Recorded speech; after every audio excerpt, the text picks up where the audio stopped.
इस केस में मैंने जो देखा, वो मंजर, वो वहशीपन, उसे लफ्जों में बयान नहीं किया जा सकता। हालांकि मैंने अपने करियर में कई केसेस देखे, लेकिन ये केस लगातार मेरे जहन के साथ खिलवाड़ कर रहा था, क्योंकि हर केस में वहशीपने की कोई ना कोई हद मुकर्रर होती है, लेकिन इस केस में वहशीपने की सारी हदें पार हो गई थी। इसने मुझे हिलाकर रख दिया, अंदर से झकझोर दिया था, और मैं मुजरिम की रची हुई एक ऐसी भूल भुलैया में भटक रहा था जिसने मेरी रातों की नींद तक उड़ा दी थी।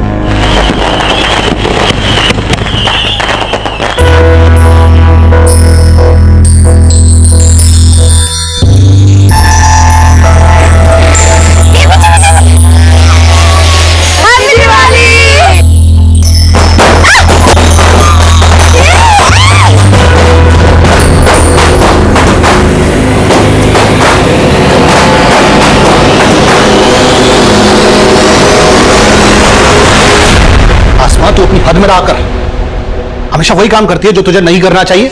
मैं वही करती हूँ जो मुझे करना चाहिए अब्बू। खुशियाँ अगर हदों की सरहद से बांध दी जाए ना तो इंसान बेहद ज्यादती कर बैठता है। खुशियाँ तो बांटने से बढ़ती है। मतलब तू ये कहना चाहती है कि दिवाली के पटाखे जलाकर तू उनकी खुशियां बांट रही है? देख, उनके तौर तरीके अपनाकर तू हमारे लोगों की तौहीन कर रही है। ये आप कैसी बातें कर रहे हैं? अब बच्चे दिवाली की छुट्टियों के लिए आई है तो दिवाली तो मनाएगी ना। और आजकल के बच्चे इन भेदभाव को नहीं मानते।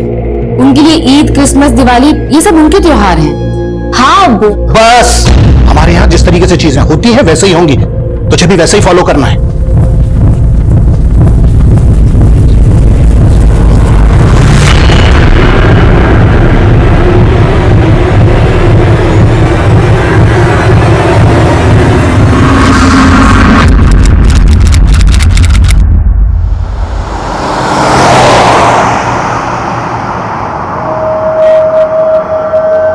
तुम्हारे अब्बू नहीं है यहाँ, फिर भी हिजाब पहना हुआ है।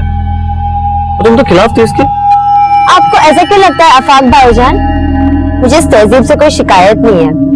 तो शायद आप ये सोच रहे हैं मैंने ये उतार दिया तो अब्बू से मेरी चुगली करने का आपको मौका मिल जाएगा, क्यों? गलत सोच रहे हो तुम मेरे बारे में।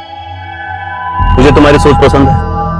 मैं तो खुद कदम से कदम मिला के चलना चाहता हूँ तुम्हारे साथ। तो मेरे साथ कदम से कदम मिलाना आपके लिए आसान नहीं होगा। अच्छा, अगर ऐसा है तो आजमा के देख लो।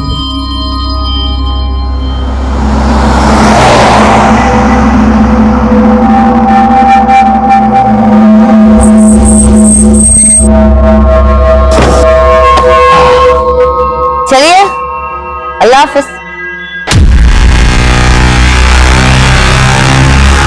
अच्छा, सिर्फ किताबों में सर मत खपाना, ये जिंदगी उससे भी ज्यादा दिलचस्प है।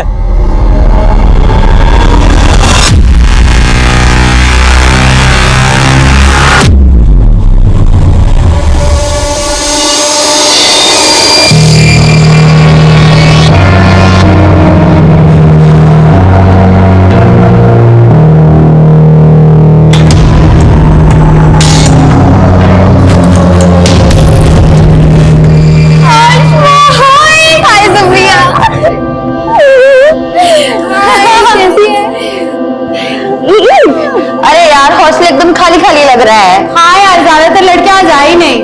अच्छा, बता तेरी छुट्टियां कैसी रही? एकदम रॉकिंग। तुम लोग सिगरेट पी रही थी तो तुझे क्या लगा हम यहाँ पर अगरबत्ती जलाएंगे? Very funny. तुम लोग ना सुधरोगे नहीं। सुधरना तो तुझे आसमा, और तुझे सुधारने के लिए हमने एक प्लान बनाया है।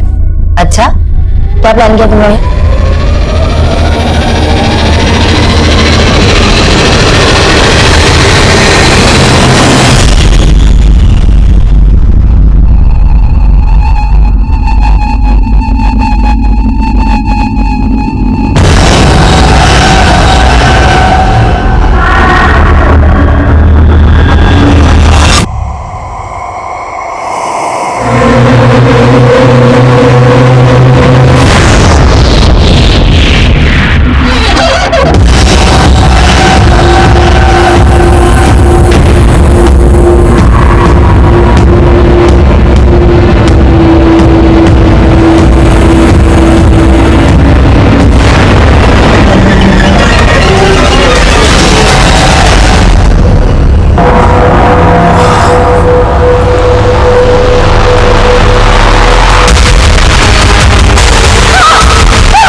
किसी लड़की का रेप हुआ है। अरे रेप नहीं, मुझे तो मर्डर लगता है, वरना इतना पुलिस नहीं होता यहाँ पर।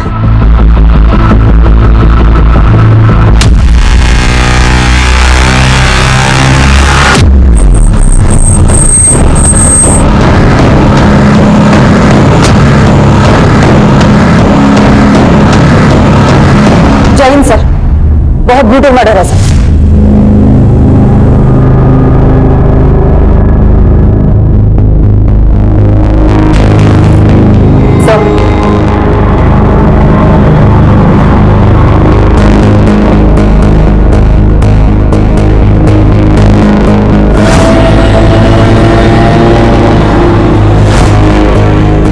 सर, इस रूम में आसमा के अलावा 2 लड़कियां और रहती हैं। एक सुप्रिया जो अभी हॉस्टल में है, और दूसरी लड़की दिवाली वेकेशन से अभी तक आई नहीं है वापस।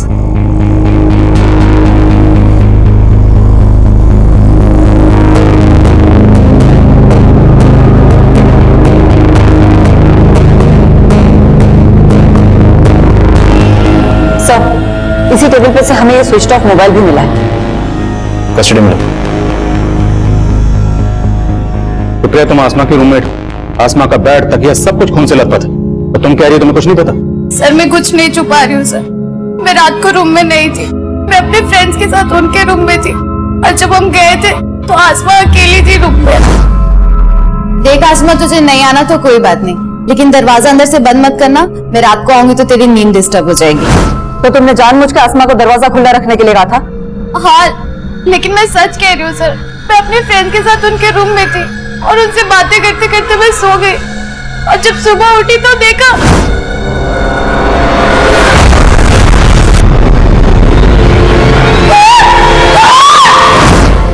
सर, सुप्रिया बिल्कुल सही कह रही है, ये हमारे साथ ही थी पूरा टाइम। लेकिन यहाँ पे इतना सब कुछ हो गया। पहले आसमा पे हमला हुआ, फिर उसकी बॉडी को खींचकर बाथरूम तक ले जाया गया, और तुम लोग कह रहे हो कि तुमने कोई आवाज ही नहीं सुनी। रूम में पंखे की आवाज इतनी तेज थी, हमें सच में नहीं पता चला कि आसमा के साथ इतना सब कुछ हो गया।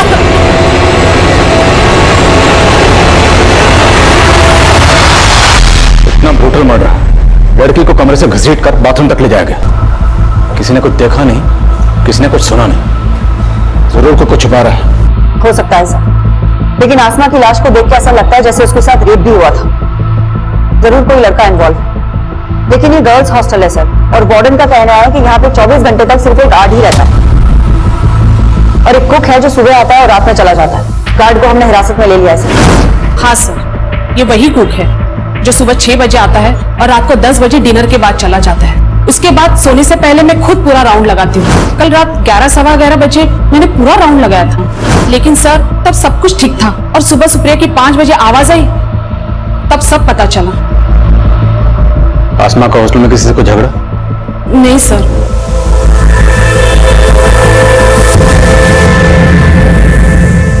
कल शाम तक हॉस्टल में कोई भी लड़की नहीं थी सर, तो ये भी हो सकता है कि कोई पहले से ही हॉस्टल में जाकर छुप गया हो, और जब कल लड़कियों ने ज्वाइन किया तो ये कांड करके भाग गया। पॉसिबल है। हम ये अज्यूम कर रहे हैं कि आसमा का पहले रेप हुआ फिर कत्ल हुआ। अब सच क्या है ये पोस्टमार्टम रिपोर्ट बताएगी। हॉस्टल का कोना कोना स्कैन करो और सबकी हैंडराइटिंग के सैंपल्स लो।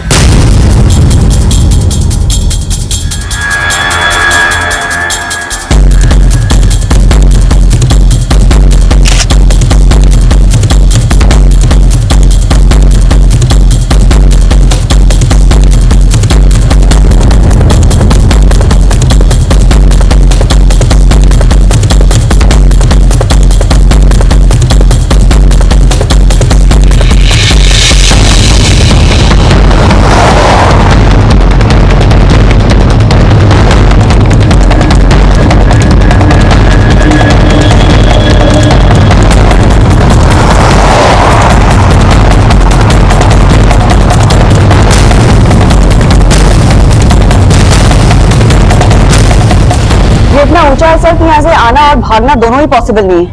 देखो, अगर कोई सीढ़ियों से आया तो पक्का मेन गेट से एंट्री मारी होगी, मतलब गार्ड झूठ बोल रहा है। पर अगर कोई यहाँ से आया तो फिर ये किसी पेशेवर मुजरिम का काम। सर यहाँ कहीं सीसीटीवी भी नहीं है, तो दोनों ही पॉसिबिलिटीज है। हॉस्टल के आसपास सबसे पता करो, जहां भी सीसीटीवी मिले उसे खंगालो, और हॉस्टल में जितने भी लोगों का आना जाना था एक एक की डिटेल निकालो।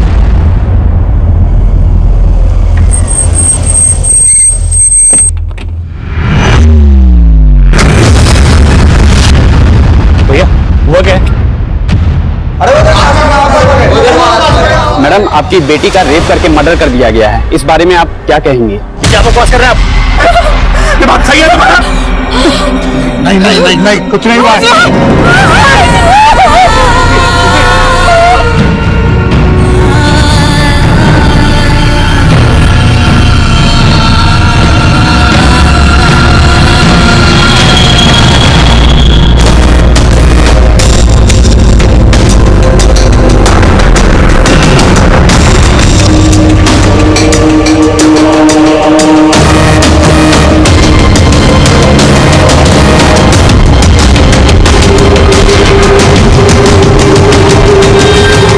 थर्ड फ्लोर पुलिस ने सील किया हुआ है। फिलहाल बाकी के रूम में तुम लोग आपस में एडजस्ट कर लो।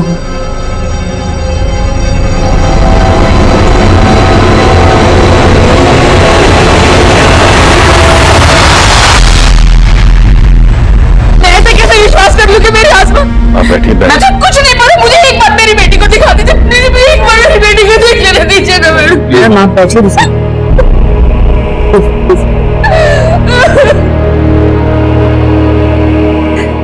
मैम पानी दीजिए।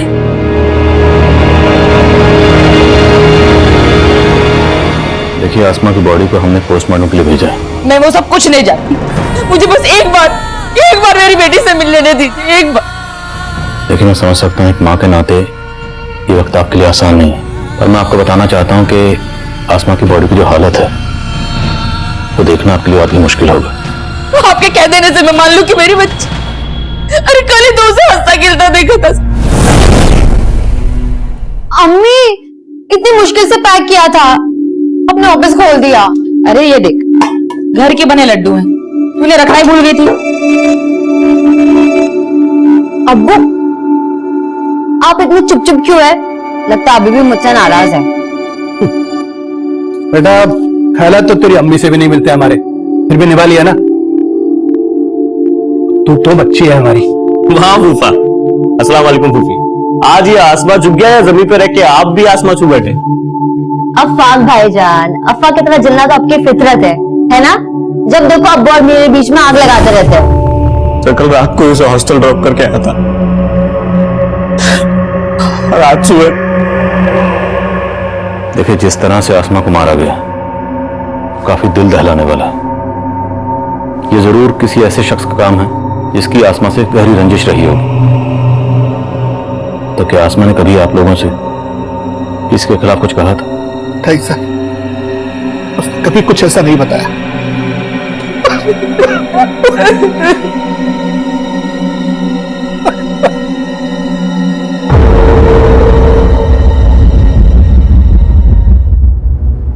अच्छा सुन लो, आई होप तुम समझ गई हो कि मैं क्या कहना चाहती हूँ। Yes ma'am. डोंट वरी, मैं तुम्हारे साथ हूँ, मैं सब संभालूंगी। अच्छा अब तुम जाओ।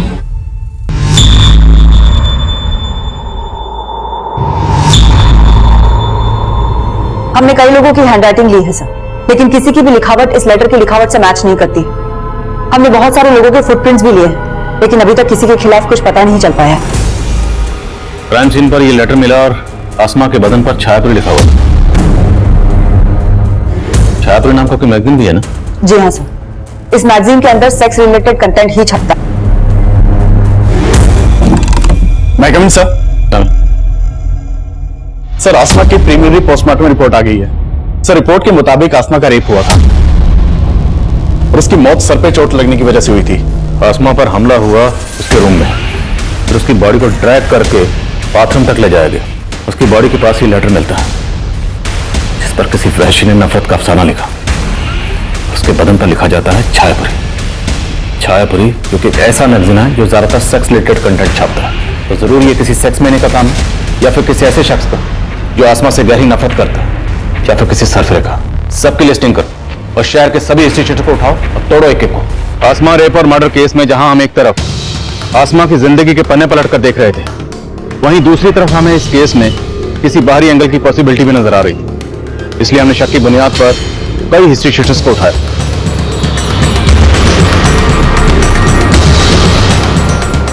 सबके डीएनए सैंपल्स, हैंडराइटिंग और फुटप्रिंट्स लिए गए।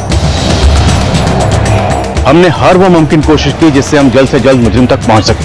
हॉस्टल का गार्ड भी हमारा स्ट्रॉन्ग सस्पेक्ट। उससे सच उगलवाने के लिए हमने कई तरीके अपनाए। मैंने कुछ नहीं किया। अब तू ही बचेगा। तेरा डीएनए टेस्ट लेंगे और 2 मिनट में पता चल जाएगा कि आसमा का मर्डर और रेप तू नहीं किया। मैडम मैं आपको सब कुछ बताना चाहता था, लेकिन वार्डन मैडम ने रिक्वेस्ट की थी कि मैं रमन भाई के बारे में आपको कुछ भी ना बताऊं। रमन कौन है? वार्डन मैडम का छोटा भाई, उनका अक्सर हॉस्टल में आना जाना, और वो कल रात भी आए थे। उनका हॉस्टल में दीप्ति नाम की एक लड़की से अफेयर है। ज्यादा कहाँ है वो? मैं तो सिर्फ दीप्ति से मिलने गया था सर। सर आसमा को तो मैं जानता ही नहीं हूँ। मैं कसम से बोल रहा सच, मैंने कुछ नहीं किया सर। अगर तुम्हारे भाई रमन ने कुछ नहीं किया तो गार्ड को उसका नाम लेने से मना क्यों किया? मैं डर गई थी मैडम। मैं अपने भाई की हरकतों से परेशान थी, लेकिन मेरा यकीन कीजिए उसने कुछ नहीं किया। आप चाहो तो वो दीप्ति से पूछिए, उसने कुछ नहीं किया। सर मेरा कोई अफेयर नहीं है रमन के साथ। वो मुझे परेशान कर रहा था सर। पहले उसने मुझे प्रपोज किया, मैंने मना किया तो वो मेरे पीछे ही पड़ गया सर। पिछले काफी दिनों से सर वो मुझे हरास कर रहा है।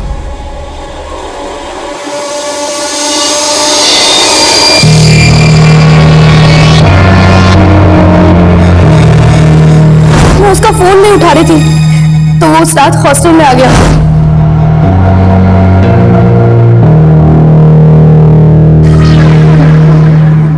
रमन, मैंने तुम्हें पहले भी कहा है मेरा पीछा छोड़ दो। ऐसे छोड़ दूं? प्यार करता हूँ मैं तुमसे। रमन तुम यहाँ से जाते हो या मैं चिल्लाऊं? मैंने उसको वार्न किया था सर, तो वो वहां से चला गया था। उसके बाद क्या हुआ मुझे नहीं पता सर। सुबह मेरी नींद शोर से ही खुली थी सर। मैंने वार्डन मैम को रमन के बारे में बताया था, मगर वार्डन मैम ने मुझे चुप रहने के लिए कहा। मुझे नहीं पता रमन ने आसमा के साथ कुछ किया या नहीं। तो दीप्ति की तरह तो आसमा के पीछे पड़ा होगा। मुझे लगा दीप्ति नहीं तो आसमा। नहीं सर ऐसा कुछ नहीं है सर, मैं दीप्ति से प्यार करता हूँ। मिलने दीप्ति से गया होगा, लेकिन आसमा ने तुझे देख लिया। वो शोर ना मचा दे इसलिए तूने उसे। नहीं सर ऐसा नहीं है सर, मैं तो तभी वहां से चला गया था।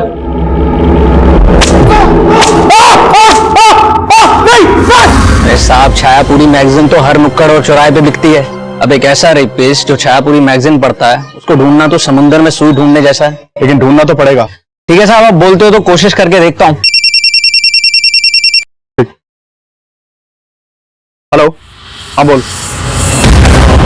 सर गार्ड और रमन दोनों वहीं लगते हैं, लेकिन उनके फुटप्रिंट का साइज क्राइम सीन पे मिले फुटप्रिंट के साइज से मैच करता है। मैंने दोनों के डीएनए सैंपल्स भी ले लिए हैं सर, लेकिन रिपोर्ट आने तक वेट करना पड़ेगा। ये दोनों इतनी आसानी से कुछ नहीं उगलने वाले।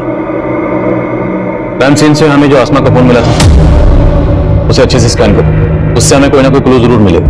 मैगवीन सर, हमें सर हमने हॉस्टल के आसपास के सारे सीसीटीवी खंगाले। क्राइम वाले दिन हॉस्टल के पीछे की तरफ एक कार वहां के सीसीटीवी में कैप्चर हुई थी, तो मैं वहां की फुटेज लाया हूँ। देख लो। सर इस गाड़ी का नंबर विजिबल नहीं है। मैंने इस गाड़ी के बारे में आसपास के लोगों से पूछताछ की, लेकिन पहले किसी ने भी इस गाड़ी को यहाँ नहीं देखा। सर सस्पिशियस बात यह है, ये गाड़ी रात को 1 बजे यहाँ आई, इस गाड़ी में से कोई उतरा और फिर अर्ली मॉर्निंग वापस आया। जिस डायरेक्शन में गाड़ी गई है उस डायरेक्शन के सीसीटीवी खंगालो। हो सकता है वहां के किसी सीसीटीवी में इसका नंबर कैप्चर हुआ। Okay sir.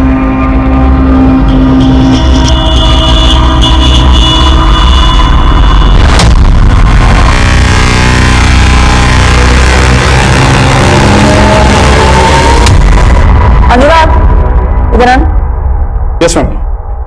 ये आसमा के फोन पे आफाक नाम के लड़के के 5 मिस कॉल है। आफाक तो आसमा का कजन है, वो आसमा के पेरेंट्स के साथ आया था। आफाक ने आसमा को 5 बार कॉल किया, लेकिन आसमा ने एक भी बार रिसीव नहीं किया। लेकिन बाद में आसमा की अपनी मदर से बात हुई। ये चक्कर क्या है? आसमा के पेरेंट्स से दोबारा मिलना पड़ेगा। ये वही गर्ल्स हॉस्टल है जहां आसमा का इतना ब्रूटल रेप और मर्डर हुआ, पर पुलिस अभी तक इस केस में नाकाम नजर आ रही है। अब अफसोस करने का क्या फायदा? वक्त रहते अगर आसमा के पर काट दिए होते तो यह दिन नहीं देखना पड़ता। चारों तरफ इज्जत का कचरा हो रहा है। आपको अपनी इज्जत की पड़ी, अपनी बच्ची का कोई दुख नहीं। दुख है मुझे, इसीलिए कोस रहा हूं तुझे। एक नहीं सुनती थी मेरी। पता नहीं वहां किस लड़के के साथ चक्कर चल रहा था उसका। वहां उसके साथ इतना कुछ हुआ और आप उसको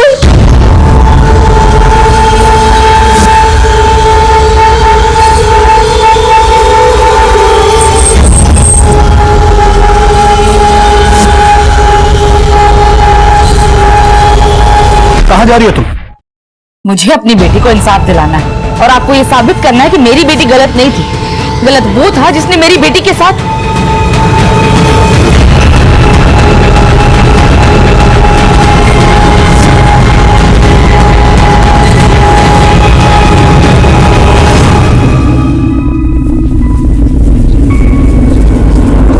मैं आपसे अफवाक के बारे में बात करना चाहती हूँ। क्या आमना का और अफवाक का कोई इशू था? कैसी बातें कर रही हैं मैडम? भला अफाक का आसमा से क्या इशू होगा? देखिए, मर्डर वाली रात को अफवाक ने 5 बार आसमा को फोन किया था और उसने एक भी बार उसका फोन नहीं उठाया। और उन 5 मिस्ड कॉल्स के बाद उसकी बात आपसे हुई थी। क्या बात हुई थी? बस नॉर्मल बातें हुई थी। हाँ अम्मी, मैं ठीक हूँ और अच्छे से पहुंच गई थी। बस ठीक से रहना। तो अकेली रहती है ना तो दिल में फिक्र सी रहती है। आप मेरी टेंशन मत लो अम्मी। अच्छा अब्बू से बात करवाओ। अरे तेरा अबू तो बाहर टहलने गए हैं और फोन भी घर पर छोड़ गए। अच्छा, मुझे उनसे कुछ बात करनी थी, आएंगे तो फोन करवाना। अच्छा, ऐसी क्या बात है जो सिर्फ अबू से करनी है, मुझसे नहीं? ऐसा कुछ नहीं अम्मी, बस बात करनी थी कुछ। अब वो आएंगे ना तो मेरी बात करवाना उनसे। उस दिन मैं जरा देर से टहल कर घर वापस आया। इन्होंने बताया था मुझे लगा रात काफी हो गई है, इसलिए अगले दिन फोन करूंगा ये सोचकर सो गए हम लोग। लेकिन ऐसी क्या बात होगी जो वो आपसे ही करना चाहती थी? मुझे खुद कुछ समझ में नहीं आ रहा मैडम। देखिए, हमें पता चला है कि आसमा लिबरल थॉट्स की लड़की थी और शायद आपको उसकी इस बात से परेशानी भी थी। तो कहीं कुछ ऐसा तो नहीं कि आप हमसे कुछ छुपा रहे हो? कैसी बातें कर रही है मैडम आप?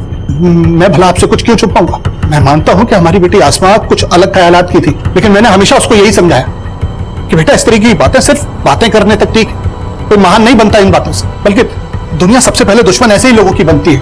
मैडम अब तो मुझे यकीन हो चला है कि मेरी बेटी ऐसी नफरत का शिकार हुई जिसमें लोग बस्ती की बस्ती जला देते हैं।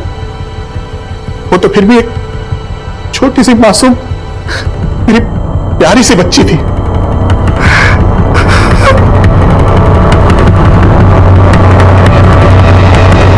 ठीक है, मैं आता हूं।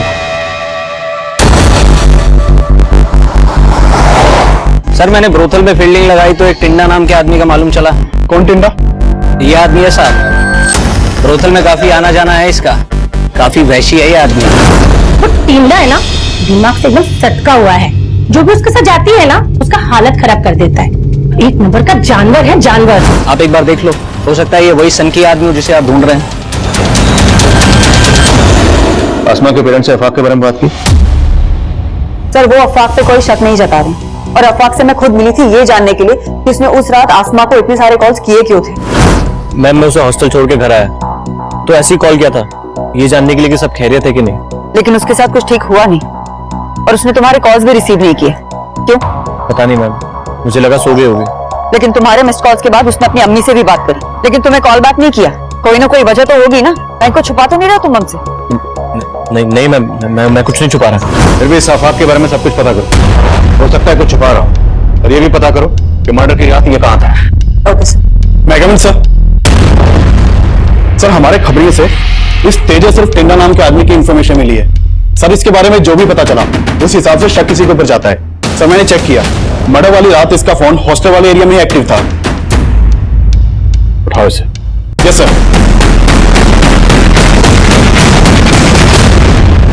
मुझे क्यों लाए साहब? मैंने कुछ नहीं किया।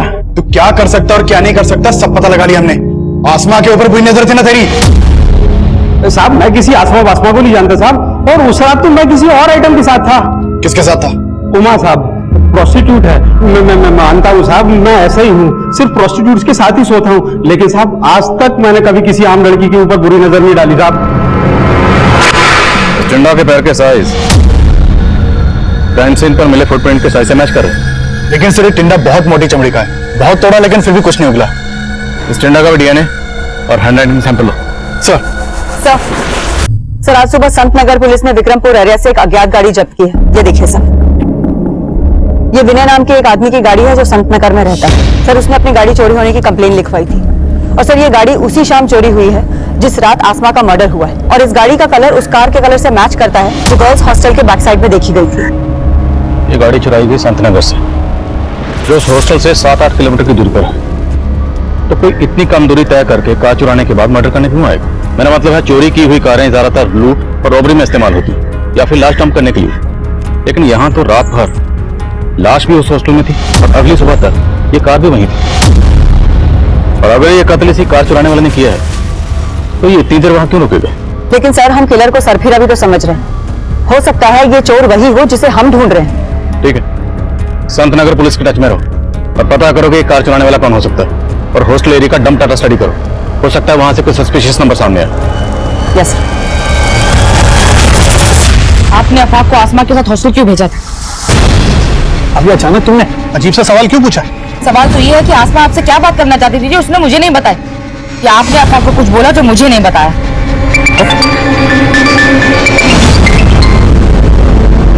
हेलो, पुलिस आपको गुमराह कर रही है। क्या? वो आसमा के कातिल को जानती है, लेकिन उसको बचा रही है। किसको बचा रही? और आप कौन बोल रहे हैं? मैं जो कोई भी हूँ आपका शुभचिंतक हूँ। आसमा का रेप और मर्डर शांतनु ने किया है। शांतनु? कौन शांतनु? बिजनेसमैन गुरुदत्त का बेटा शांतनु। शांतनु का एक दोस्त भी है जो उसके साथ मिला हुआ है। सर मर्डर वाली रात एक अनिरुद्ध नाम के लड़के का फोन हॉस्टल वाले एरिया में एक्टिव था और ये अनिरुद्ध सुप्रिया के काफी टच में था। इस सुप्रिया पर मुझे शुरू से ही शक था। सुप्रिया और अनिरुद्ध दोनों को उठा के लाओ। सर मैं कमिंग सर। हमें सर आसमा रेप और मर्डर केस में मीडिया ने हंगामा मचा रखा है सर। न्यूज आ रही है टीवी पे। टीवी चला। हम पहले पुलिस पर भरोसा कर रहे थे, लेकिन अब हमारा भरोसा उन पर से उठ। लेकिन आपका पुलिस पर से भरोसा क्यों उठ गया? कि पुलिस मेरी बेटी के कातिल को बचा रही है। आसमा को न्याय दो! आसमा को न्याय दो! सर चलो। आसमा को न्याय दो! न्याय दो! न्याय दो! आसमा को न्याय दो! न्याय दो! न्याय दो! We want justice! We want justice! आसमा को न्याय दो! न्याय दो! न्याय दो! We want justice! We want justice! आपको कोई गलतफहमी हुई है? कोई गलतफहमी नहीं हुई है मैडम। लेकिन आपको क्यों ऐसा लग रहा है कि हम किसी को बचा रहे हैं? आखिर वजह क्या है? आसमा का रेप और मर्डर शांतनु ने किया है। शांतनु? कौन शांतनु? आप उस बिजनेसमैन के बेटे शांतनु को बचा रहे हैं। शांतनु? मैम शांतनु अनिरुद्ध का दोस्त है जिसका नंबर हमें सुप्रिया के कॉल रिकॉर्ड से मिला था। वो मर्डर वाली रात शांतनु का नंबर भी हॉस्टल वाले एरिया में ही बंद था। लेकिन उस पीसीओ से फिरोजा को किसने फोन किया था ये हमारे लिए जानना बहुत जरूरी है। एक काम करो, अनिरुद्ध, शांतनु और सुप्रिया इन तीनों को लेकर आओ और पीसीओ पे भी जाके आओ। Okay ma'am. तो अनिरुद्ध और शांतनु तुम लोग उस रात हॉस्टल गए थे नहीं? हाँ सर, ये दोनों गर्ल्स हॉस्टल में आए थे, लेकिन सर ये लोग मुझसे और मेरी फ्रेंड से मिलने आए थे। उस रात हॉस्टल में ज्यादा लड़कियां नहीं थी, इसीलिए हमने पार्टी प्लान किया था। मैंने आसमा को भी इनवाइट किया था सर। व्हाट? तू उन लोगों को यहाँ बुला रही है? पागल हो गई सुप्रिया? किसको पता चला ना तुझे यहाँ से निकाल देंगे। लेकिन उसने आने से मना कर दिया। फिर हम लोग दूसरे रूम में पार्टी कर रहे थे। तुम्हारे हॉस्टल में मेल्स के आने पर पाबंदी है, है या नहीं? तो तुम लोग हॉस्टल में कैसे घुसे, वो भी इतनी रात को?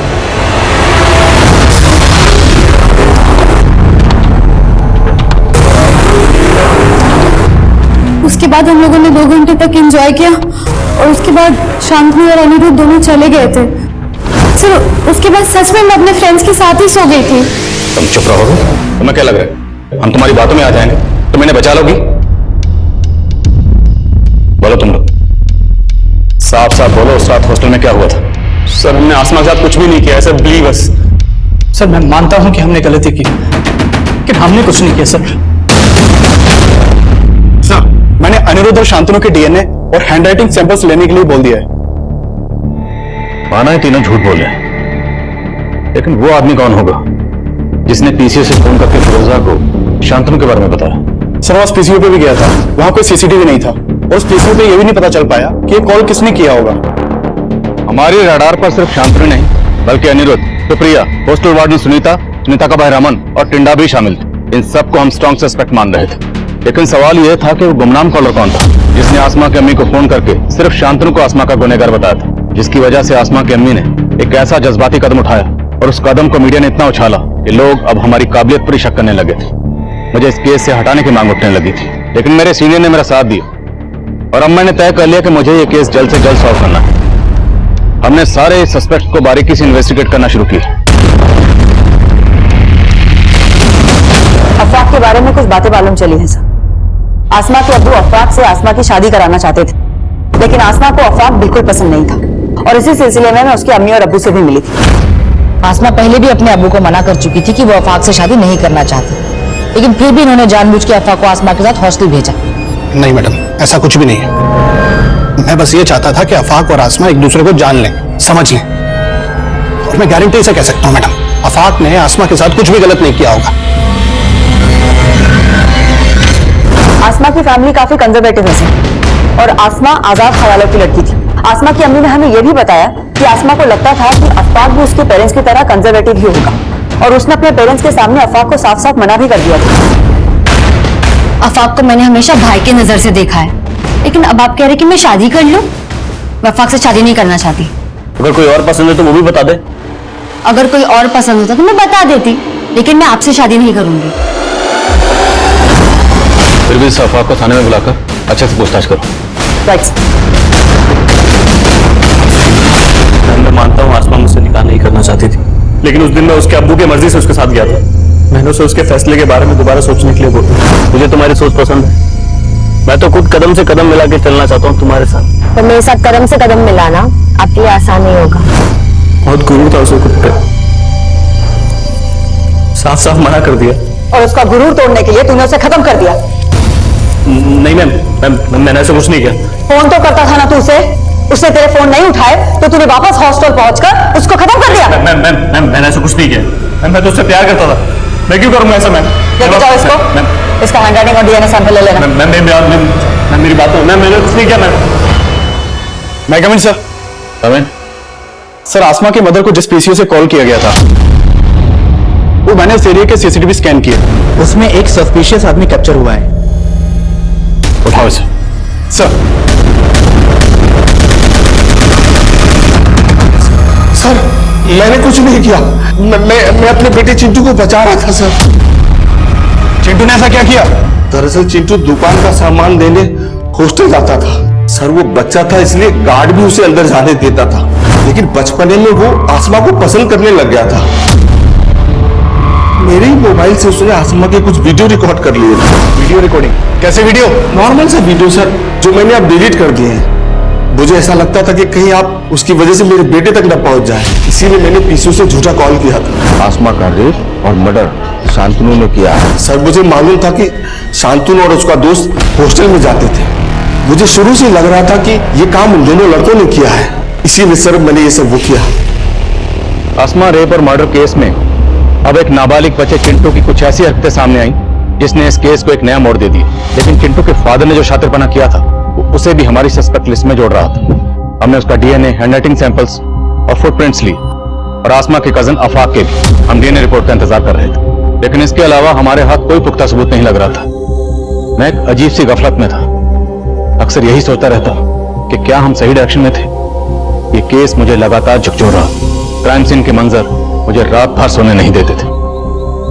ऊपर से मीडिया का प्रेशर इतना ज्यादा था कि मेरे सीनियर्स ने इस केस को सॉल्व करने के लिए मेरे लिए एक डेडलाइन मुकर्रर कर दी।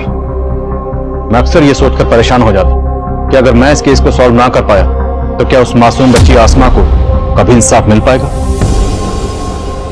मैं कमन सर। सर, मैं उस कार चोर के बारे में पता कर रही थी, तो पता चला है कि पूरे डिस्ट्रिक्ट में पिछले 25 दिनों में 20 गाड़ियां चोरी हुई हैं, और इनमें से ज्यादातर गाड़ियां कुछ दिनों के गैप के बाद कहीं भी खड़ी मिल गई। 25 दिनों में 20 गाड़ियां? जी सर। मतलब तकरीबन हर रोज एक गाड़ी चोरी हो रही थी? Yes sir. जिन एरिया से ये कार्स चोरी हुई है वहां कहीं कहीं चोर सीसीटीवी फुटेज में कैप्चर हुआ है, लेकिन चेहरा कहीं भी क्लियर नहीं है। देखिए सर, मैं कहीं भी इसका चेहरा क्लियर नहीं, लेकिन सर इसकी चाल में एक लचक है जो हर फुटेज में एक जैसी है। और सर, हॉस्टल के बैक साइड के सीसीटीवी फुटेज में भी उस आदमी की चाल में ऐसी ही लचक दिख रही थी। और सर, हो सकता है कि हॉस्टल के बैक साइड में जो कार देखी गई थी वो भी इसी में चुराई हो, और आसमा के मर्डर और रेप में भी इसी का हाथ हो। लेकिन सर, ये दुबला पतला आदमी जो सही से चल नहीं सकता, सर ये कैसे हिम्मत करके हॉस्टल के अंदर घुसा होगा और उसने आसमा का रेप और मर्डर किया होगा? हो सकता है ये वो ना हो जिसकी तलाश हमें है, लेकिन फिर भी कंफर्म करना जरूरी है कि उस रात ये गाड़ी यही वहां लेकर आया था। हॉस्टल के आसपास सब जगह पता करो। क्या उस रात कोई ऐसा आदमी देखा गया था जो इसकी तरह लंगड़ा कर चल रहा था? सर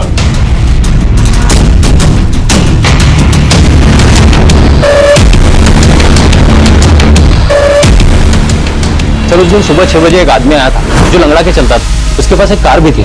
उसने मेरे यहाँ बैठकर कई कप चाय भी पी थी। अच्छा, उस आदमी का स्केच बना सकते हो? जी साहब, बनवा सकता हूँ। मैम, चाय वाले ने जिस आदमी के बारे में बताया था उसका स्केच है। पता करो उसका कोई क्रिमिनल रिकॉर्ड है क्या, और स्केच को हर जगह सर्कुलेट करो। हो सकता है इसके जानने वाला कोई मिले। Okay ma'am.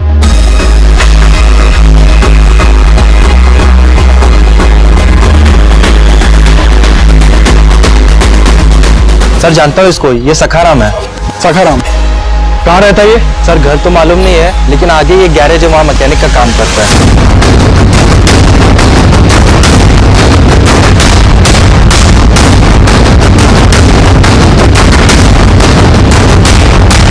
सखाराम,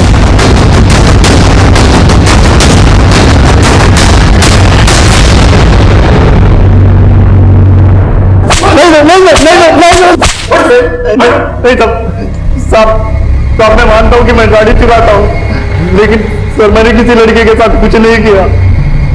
तुमने जो कार चुराई थी ना, वो उसी हॉस्टल के पास खड़ी हुई मिली है।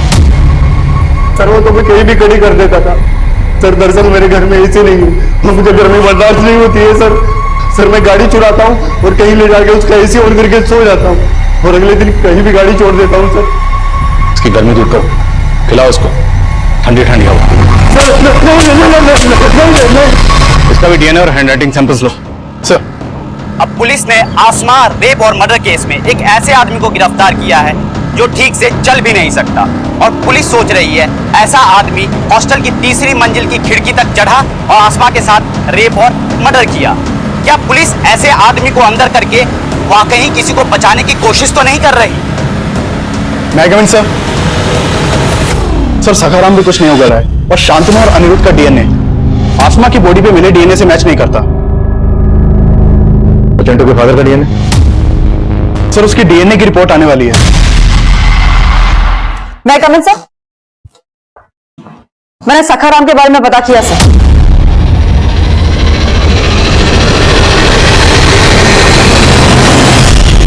अब तेरा नाटक खत्म। रिपोर्ट आ गई है, तेरा डीएनए मैच हो गया। अब अगर एक भी झूठ बोला तेरी हड्डी पसली कर दूंगा। सर मैं अपनी बीवी से तंग आ गया था, इसलिए मुझे हर औरत से नफरत हो गई। फिर एक दिन मुझे वो लड़की दिखी, वो मुझे पसंद आ गई थी सर। उसके बाद मैं उसके पीछे पीछे हॉस्टल गया। मालूम चला कि हॉस्टल बंद है, सारी लड़कियां छुट्टी पर गई। जब छुट्टियां खत्म हुई तो उसके बाद मैं उस रात वहां पहुंचा।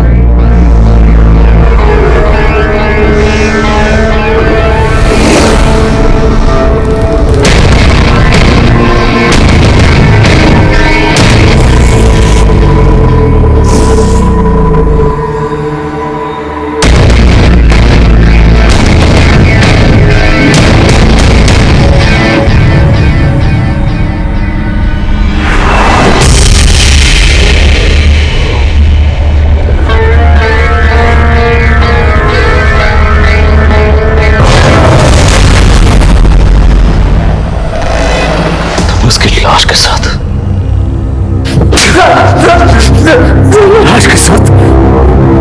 बड़ी बच्चा है बोलेगा क्यों? सर उस रात जिसकी गाड़ी चुराई थी वो छाया पूरी पत्नी का मालिक था। मुझे नाम पसंद आया इसलिए लिख दिया, और सर जो कुछ मेरे दिल में था वो मैं लेटर पे लिखा और चला गया।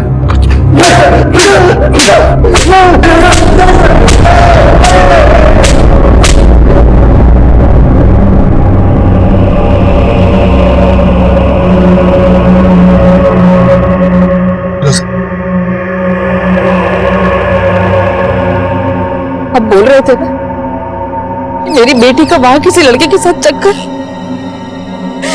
देख लिया ना क्या सच सामने आया। मैं तुमसे माफी मांगता हूँ फिरोजा, मैं कभी आसमा को समझ ही नहीं पाया।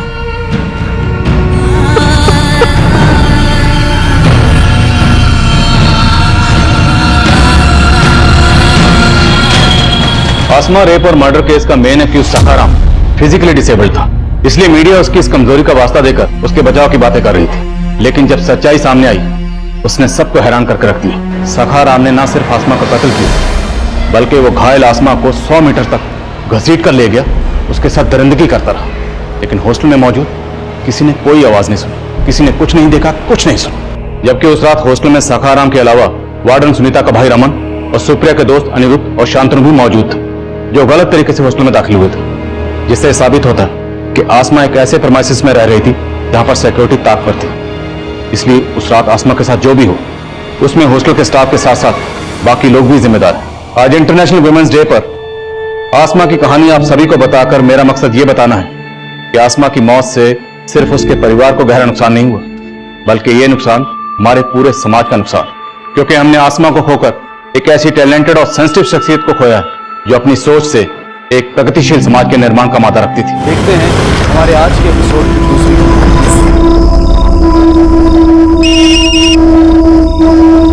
हाँ बोल। अरे नहीं, अभी बाहर घूमने फिरने की बात मत कर। अरे नहीं, एग्जाम्स आने वाले हैं, प्रिपरेशन भी नहीं किया मैंने अच्छी तरह से। चल ठीक है, अभी रख, बाद में बात करती हूँ।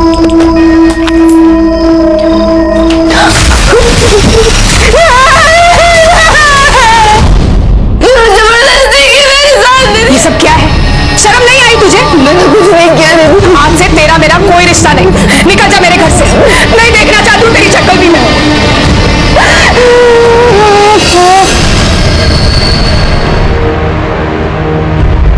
आई बाबा ने सिखाया था, इंसान अगर एक बार पैसे खो ले तो उसे फिर से कमा सकता है, लेकिन अगर इज्जत एक बार चली जाए तो फिर वापस नहीं मिलती। और जिसकी इज्जत नहीं, उसका कोई नहीं होता। और मैंने तो अपना सब कुछ खो दिया था। क्या करती, कहाँ जाती? मेरे पास सिर्फ दो रास्ते थे, या तो मैं खुद को मार देती या तो उस इंसान को।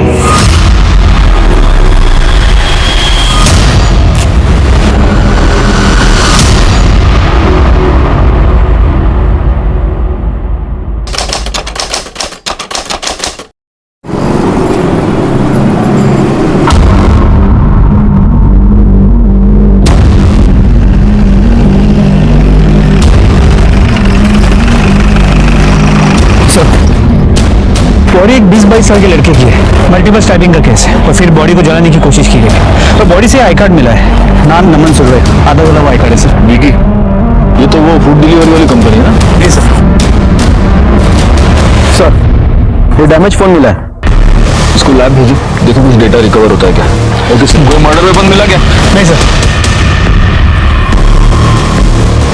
सर, ये मूवी का टिकट मिला है, ये तो कल रात की शो के टिकट्स है। एक काम करो, पता करो ये टिकट्स किसने खरीदे थे। अगर ऑनलाइन बुकिंग होगी तो आसानी से पता चल जाएगा। सर इसका लाइसेंस जलने से बच गया है और इस पे इसके घर का एड्रेस भी है।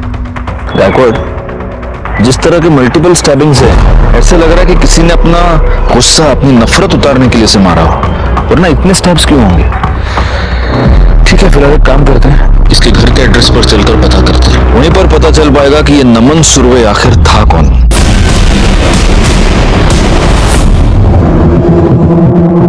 अरे हो काय झालं हे बघ। एक मिनिट। हाँ सर। प्लॉट नंबर 200 खोली नंबर 12 कुठे पडेल? प्लॉट नंबर 200 खोली। काय झालं सर, ये चाबी का ओनर मैं ही हूँ। नाम क्या आपका? मी गणपत वाघमारे। ये नमन नाम का लड़का ये इधर रहता है? हाँ साहब, वो जयेश के घर में।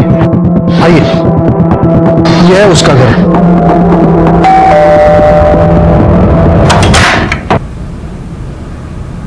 जी क्या हम अंदर आ सकते हैं? हाँ, ये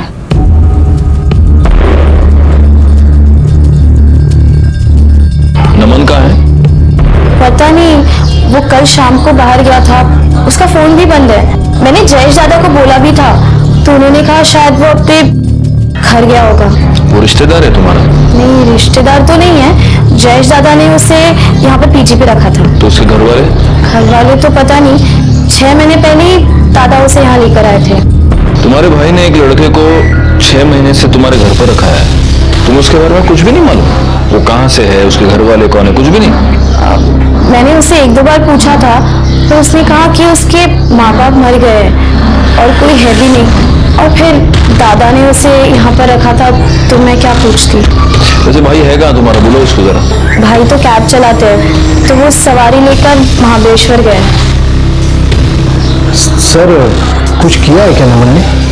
नहीं वैसे बहुत अच्छा लड़का है वो। देखिए, हमें एक डेड बॉडी मिली है और उसके पास नमन का आई कार्ड मिला। हो सकता है वो डेड बॉडी उसकी हो। आपको हमारे साथ चलना होगा उस लाश की पहचान कराने के लिए। कैसे पहचानेंगे सर, बॉडी इतनी जली हुई है। चेहरा जाग रहा है। ये इसके हाथ पर टैटू बना हुआ है, इसको पहचानते हैं आप?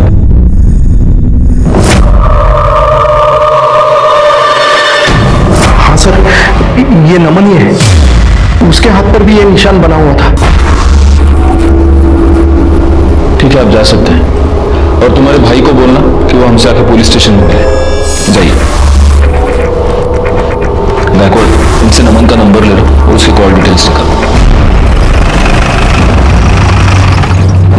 आपकी बात मुझसे ही हुई थी, मैं राजेंद्र शिर्के। सर नमन हमारा डिलीवरी बॉय है। नमन की यहाँ पर किसी के साथ कोई दुश्मनी? सर नमन की तो किसी के साथ कोई दुश्मनी, लेकिन सर हाँ, दिलीप के साथ उसकी हाथापाई हुई थी थोड़े दिन पहले। किस बात पे हाथापाई हुई, क्या प्रॉब्लम थी? सर आपने वो वीडियो नहीं देखी जिसमें डिलीवरी बॉय पार्सल का खाना खा रहा था? हाँ वो वीडियो देखी तो थी, काफी वायरल भी हुई थी। आई थिंक मेरे पास वो वीडियो है, एक सेकेंड। राइट सर ये दिलीप है और ये वीडियो नमन ने निकाली थी, और इसी वजह से दिलीप नमन पर बहुत ज्यादा भड़का हुआ था। करड़े सर एक काम करा, वेंचर में दिलीप से पत्ता गया और उसको पुलिस स्टेशन बुलाओ। बाबा नमन ही था क्या? हाँ, पता नहीं किसने मारा बेचारे को।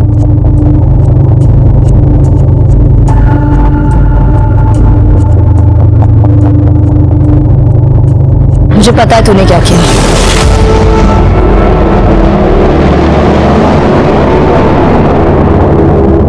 अरे शोभा, तुम ऐसे क्विज कॉन्टेस्ट मत खेलो यार मेरे साथ। बताओ ना क्या है आज? हाँ, ससुर जी का बर्थडे ना, वो तो याद है मेरे को। मैं अभी फोन करने ही वाला था उनको। अर्जेंट? हाँ चलो चलो चलो, अर्जेंट काम है, अभी रात को चलेंगे। हाँ डिनर पे चलेंगे, चलो बाय बाय बाय। हाँ सर नमन की पोस्टमार्टम रिपोर्ट के मुताबिक उस पर 4 बार वार किया गया। एक बार पीठ पे, एक बार पेट पे, 2 बार छाती पे, जिसके वजह उसका चेहरा जलाया था। मौत दोपहर करीब 4 और 6 के बीच हुई है। और ओके सर, और ये भी पता चला है कि नमन एक्चुअली लड़का नहीं था, लड़की था, और मरने से पहले उसके साथ रेप भी किया गया था। क्या? जी सर।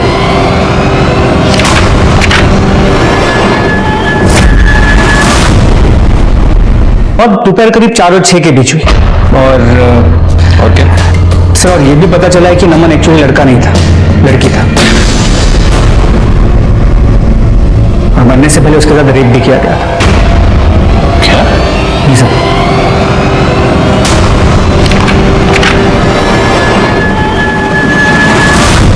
इंसान पूरी उम्र अपनी पहचान बनाने की जद्दोजहद में रहता है, तो फिर नमन के साथ ऐसी कौन सी मजबूरी हो गई कि उसने अपनी पहचान छुपाई? यहां तक कि उसने ये भी छुपाया कि वो एक लड़का नहीं, एक लड़की है। नमस्कार, मैं senior inspector Rajesh Yadav, crime petrol Dastak के आज के इस भाग में आप सबका स्वागत करता हूं। ये केस मेरे पास तब आया था जब पिछले साल मैं मुंबई के चारकोट पुलिस स्टेशन में पोस्टेड था।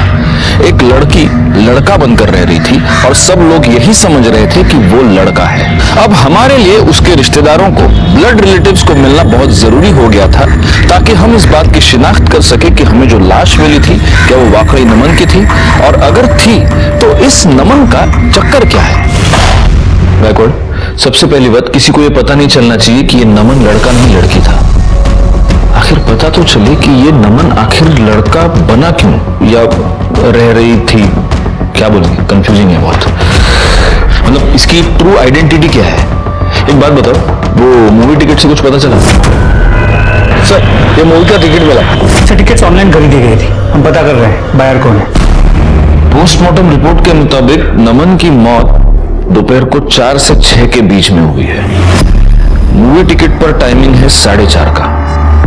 तो क्या ये टिकट नमन ने खरीदा था या ये टिकट कातिल ने खरीदा था? कॉल रिकॉर्ड से कुछ पता चला? सर सारे रेगुलर कॉल्स हैं, मोस्टली कस्टमर्स के, विकी के या फिर कोई रैंडम कॉल्स। लेकिन 2 नंबर से उसकी ज्यादा बातें हुआ करती थी, एक कोई राजीव था और एक कोई विकास। राजीव और विकास, इन दोनों का एड्रेस निकालो। सबसे पहले हमें यह पता करना होगा किस किस को पता था कि नमन लड़का नहीं लड़की थी। क्या रे देश, तेरे को क्या लगता है किसने मारा होगा नमन को? कमाल है सर, मतलब सर आपको अभी तक पता नहीं चला? नमन एक लड़का नहीं लड़की थी सर। हमको क्या पता है और क्या नहीं पता है वो छोड़, तेरे को कब पता चला ये बता। जब तू उसका रेप कर रहा था तब। क्या बात कर रहे सर? सर मैंने कुछ भी नहीं किया सर, बल्कि मुझे पहले से ही पता था कि वो लड़की थी। रेस्टोरेंट के बाहर सर अक्सर मैं अपनी कैब लगाता हूँ और ये लड़के लोग वहां पर ही बैठा करते हैं। नमन से मेरी मुलाकात वहां पर ही हुई थी। अक्सर मैं उससे बात किया करता था। और सर फिर एक दिन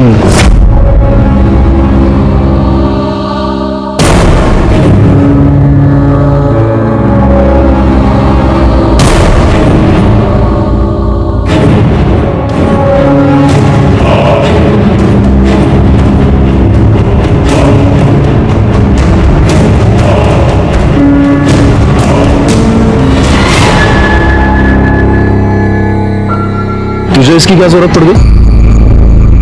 और तू लेडीज बाथरूम में क्या कर रहा था? क्योंकि मैं लड़की हूँ। क्या? वो लड़की थी सर, और ये बात उसने किसी को नहीं बताई थी। तेरे को तो मालूम था कि वो लड़की है, उसका ऐसा सब लफड़ा है, उसको रखा क्यों? चक्कर था उसके साथ? नहीं सर, क्या बात कर रहे हो सर आप? सर कुछ पैसों की जरूरत थी इसीलिए रखा था। सर घर में एक जवान बहन है, लड़के को तो नहीं रख सकता ना, और मेरे होते हुए कोई दूसरी लड़की हमारे साथ रहने के लिए तैयार नहीं थी, इसलिए नमन को साथ में रख लिया था। और वैसे भी नमन रहने के लिए नई जगह ढूंढ रहा था, मतलब थी। महीने का 2000 देती थी मुझको। अच्छी स्टोरी सुनाई दो, अब सच मैं सुनाता हूँ। हुआ ये कि तेरा उस लड़की पे दिल आ गया, तेरे से रहा नहीं गया, तो एक दिन मौका देख के तूने उसका रेप कर दिया, और फिर तू डर गया और इसलिए तूने उसका मर्डर कर दिया। सर ऐसा कुछ भी नहीं है सर, मैंने कुछ भी नहीं किया है। मेरी गर्लफ्रेंड भी है। उससे क्या फर्क पड़ता है? हाँ? कल शाम को किधर था? अपनी गर्लफ्रेंड के साथ। अच्छा, तेरी बहन को पता है ये नमन लड़की है करके? नहीं, मतलब नमन ने ही मना कर दिया था। इस नमन का किसी के साथ कोई झगड़ा, कोई पंगा? प्रभात से सर।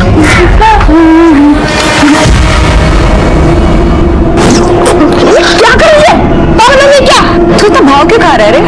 ये पूरी चाली है ना, वो मुझे डिस्को में ले जाने के लिए पागल होती है और डिनर पे ले जाने के लिए सपने देखती है। और मैं तुझे कब से खुद को प्लेटर में सजा के दे रही हूँ और तू खाने को रेडी नहीं है। कम से कम मुझे भी तो चक्के देख। नमन! साले, फुलछड़े उड़ाने के लिए तुझे मेरी बहन मिली थी। मैंने कुछ नहीं किया है। नमन को छोड़, साले अपनी बहन को संभाल, जिसकी जवानी नहीं संभल रही है। तू ज्यादा शानपट्टी मत दिखा, समझा? और तू अगली बार अगर मेरी बहन की तरफ देखा भी ना, तो मैं जान से मार दूंगा तुझे। प्रभात, छोड़ इसको। नमन के पीछे तो हाथ धोकर पड़ी थी, लेकिन उसको सर पता ही नहीं था कि नमन एक लड़का नहीं लड़की है। हाँ सर। जाओ।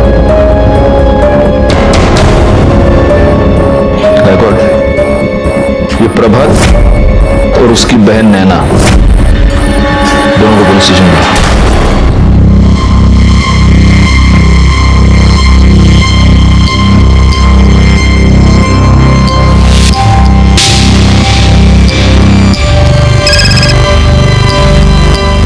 हेलो। अरे क्या सिर्फ ऊपर के फोटो भेज रही है? पहले मुझे अच्छा वाला परफ्यूम दिला, फिर भेजूंगी तुझे पूरी सेल्फी। परफ्यूम? अरे तेरे लिए तो मैं परफ्यूम की नदियां बहा दूंगा, भेजना। आ रहा हूं। अरे आ रहा हूं भाई, रुको जरा। प्रभा तेरी बहन का है, वो अंदर है। क्यों, क्या हुआ? बुलाओ उसे। अरे लेकिन बात क्या है, बुलाओ उसे जल्दी। नैना, चल मैं तेरे को बाद में फोन करती हूँ। नैना बाहर आ। हाँ दादा, तू क्या कर रही थी? मैं पढ़ाई कर रही थी। पुलिस आई है। क्यों, क्या हुआ? चलो, तुम दोनों को साहब ने बुलाया है। अरे लेकिन हम लोगों ने क्या किया है? थाने में पता चलेगा। कर मैडम फुसला देना। सर मैं कुछ नहीं किया है, साला वही मेरी बहन के पीछे पड़ा रहता था हमेशा। साहब मैं उसको पसंद करती थी। और वो? देखो साहब, वैसे तो मैं झूठ बोल देती, लेकिन अब वो है ही नहीं तो मैं झूठ बोल के क्या करेगी। मैं उसको बहुत पसंद करती थी, काफी बार उसको हिंट भी दिया, लेकिन पता नहीं बहुत दूर दूर से भागता था मुझसे। ऐसा आप मेरे भाई को मत बोलना। तुम उसको बहुत पसंद करती थी, तुमने उसको हिंट दिया, ये जानते हुए भी कि वो एक लड़की है। लड़की? सब लड़की कैसे हो सकती है वो? अच्छा, अब समझ आया। मेरे जैसे हॉट लड़की कोई मना कैसे कर सकता है? समझाया ना साहब, बहुत बार समझाया उसको। अभी कोई मेरी बहन के साथ बदतमीजी करेगा, उसको छूने की कोशिश करेगा तो मेरा खून तो खोलेगा ही ना। सही है, तेरा खून खोला, तुझे गुस्सा आया और तू उसके साथ मारपीट करने चलेगा, और तब तुझे पता चला कि वो लड़का नहीं लड़की है, और फिर तूने उसका रेप किया और उसे मार दिया। ऐसे ही किया था ना? लड़की? वो लड़की ही थी। सब मेरे को सच में कुछ नहीं पता। साहब मेरे को तो पता ही नहीं था कि वो लड़की है। अगर पहले ही पता होता फिर तो कोई लोचा ही नहीं था ना। हाँ, पहले ही पता होता तो पहले रेप कर देता उसका, है ना? सर क्या बोल रहे हो आप? मैं कसम खा के कहता हूँ मैंने कुछ नहीं किया। अरे उस वक्त तो मैं घर पे था। सच बोल रहा है नहीं बोल रहा है उसका पता हम लगाएंगे। रिकॉर्ड, इसका डीएनए टेस्ट कराओ, और जब तक ये सच ना बोले इसको फोड़ते रहो। जोर ना कर डाला। साहब मैं सच बोल रहा हूँ, मैं मेरी बहन की कसम।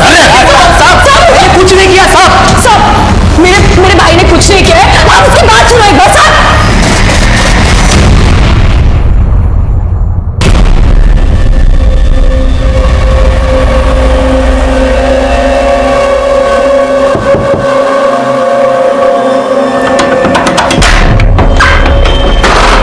जाने मन,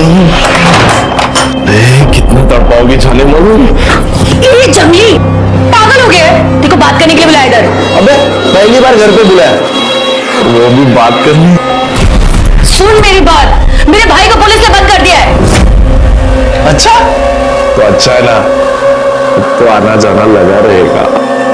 ज्यादा खुश मत हो, पहले मेरे भाई की बेल करा, समझा तू? अबे मैं कहां से कराऊंगा? मेरे को क्या पता, अपने बाप को बोल जाके।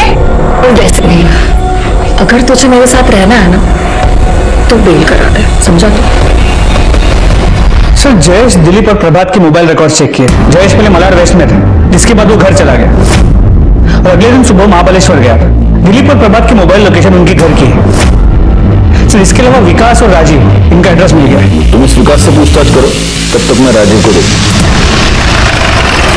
जी सर, मैं नमन को जानता हूँ, आज ही पता चला मुझे उसके बारे में। बहुत ही अच्छा दोस्त था मेरा। तो तुम्हारे इस बहुत ही अच्छे दोस्त ने तुम्हें कभी ये नहीं बताया कि वो लड़का नहीं लड़की है? क्या? नहीं, कभी नहीं। आई मीन मुझे इस बारे में कुछ पता नहीं है। हाँ थोड़ा अजीब था वो। कभी हमारे साथ ऐसे बैठता नहीं था, कहीं घूमने नहीं आता था, और एक बार तो तमाशा हो गया सर।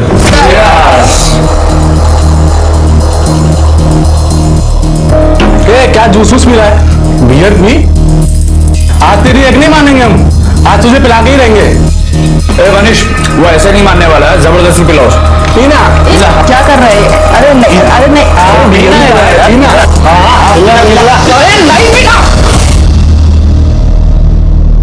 साले तुम लोग पागल हो गए हो क्या?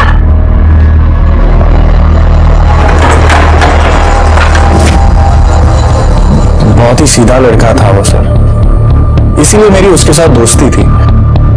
उसने कभी अपने घर वालों के बारे में कुछ बताया है? नहीं सर। कहीं ऐसा तो नहीं कि तुम्हें पता था कि वो लड़की है और तुम दोनों के बीच चक्कर चल रहा था? नहीं सर, ऐसा कुछ नहीं है। फिर ये तुम दोनों के बीच इतने सारे कॉल्स क्यों होते थे? सर मैं शादीशुदा इंसान हूँ, 3 साल हो गए मेरी शादी को, और वैसे भी ये सब चक्कर में मैं नहीं पड़ता हूँ सर। और वैसे भी वो सामने से मुझे कॉल करता था, आई मीन करती थी। उसके साथ बात करने वाला कोई था भी नहीं सर। ठीक है, मान लेते थे इस कहानी को, लेकिन अगर इस कहानी में जरा सा भी मिर्च मसाला मिला ना तो जब बाद में बहुत मिर्च लगेगी, याद रखना। तू खुद भी फंसेगा और मुझे भी फंसाएगा। सिद्धू मैडम, आप इसको जानते हैं? साहब, ये तो मेरी बहन नम्रता है, लेकिन इसने बाल कटवा कर लड़कों जैसा हुलिया क्यों बनाकर रखा है? अगर ये आपकी बहन है तो ये सवाल मुझे आपको पूछना चाहिए, है ना? पता नहीं सर, उसने हमारे घर चोरी की थी, मैंने उसे थप्पड़ मार दी। सब गलत करेगी तो रोकूंगी ही ना, और वो घर छोड़कर भाग गई। लेकिन आपके पति तो उससे रेगुलरली टच में थे, उसको फोन किया करते थे। सर वो उसे घर वापस बुलाने के लिए। सर वो तो हम दोनों चाहते थे कि वो घर लौटे, और सर कितनी बार तो हमने उसे मिन्नतें भी की, लेकिन वो मानी नहीं सर। क्या बात है सर, उसने फिर से कुछ गलत किया है क्या? देखिए, हमें एक लड़की की डेड बॉडी मिली है, उसका रेप करके उसे जलाकर मार दिया गया है। उसको जो लोग जानते थे उनका यह कहना है कि वो नमन यानी आपकी बहन नम्रता ही है, लेकिन फिर भी कंफर्म करने के लिए आपका उसके साथ डीएनए टेस्ट करवाना होगा। सर, प्रभात का डीएनए नमन की बॉडी पे जो सीमेंट मिला था उस डीएनए से मैच नहीं करता। सर, ये अनिल, चाल मालिक का लड़का, ये प्रभात की बेल करने आया है।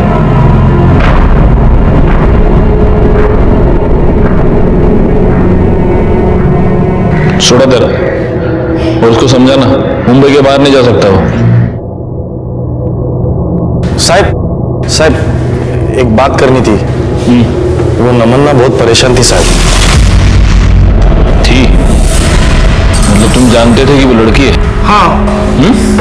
मतलब अभी पता चला, वो नैना ने बताया ना। मेरे को भाई जैसी थी वो, उसको बहुत पीटा था उसने।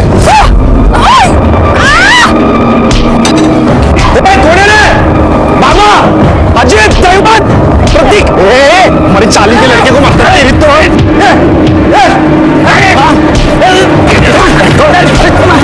अरे छोड़।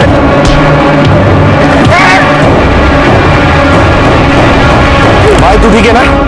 किसने? वो वीडियो वायरल हुआ था ना, वो पार्सल वाला। और ये वीडियो नमन ने निकाली थी, और इसी वजह से दिलीप नमन पर बहुत ज्यादा भड़का हुआ था। कुछ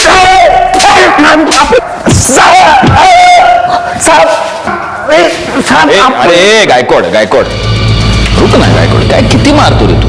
हाँ? देखो हालत क्या होगी उसकी, फुट गया वो बेचारा। कुछ खाया नहीं पिया नहीं, सुबह से भूख लग लेना रे। नहीं सर। हाँ?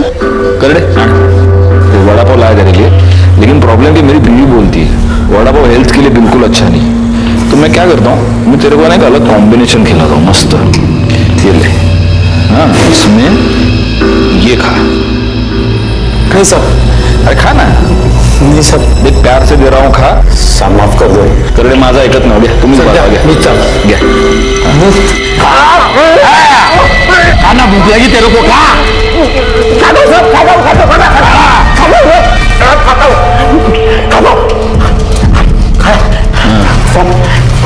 बता दो। बोल अभी बोल। साहब, उस दिन मैं बहुत गुस्से में था। लौंडियों की तरह चुगली करता है। मेरी नौकरी खाली, अपन तेरे को जिंदा नहीं छोड़ेगा। दिलीप नमन ने जो कुछ भी किया सही किया है, जाओ से। उस दिन मैं उसको मार नहीं सका, इसके लिए चाली में जाके मारा। चाल में जाके उसको मारा और बाद में उसका रेप भी किया। साहब क्या बात कर रहे हैं साहब आप? साहब मैं क्या वैसा आदमी नहीं हूं, और आदमी के साथ जी साहब नहीं, साहब ऐसा नहीं करेगा साहब। गायकवाड, इसका डीएनए टेस्ट कराओ, और अगर तेरा डीएनए टेस्ट पॉजिटिव आया ना तो अगली बार करडे तेरे मुंह में मिर्च नहीं डालेगा, समझा? करडे घेऊन जा। साहब सर, हाँ उस मूवी के टिकट का पता चल गया। वो किसी दीप्ति शिंदे ने खरीदे थे। दीप्ति शिंदे?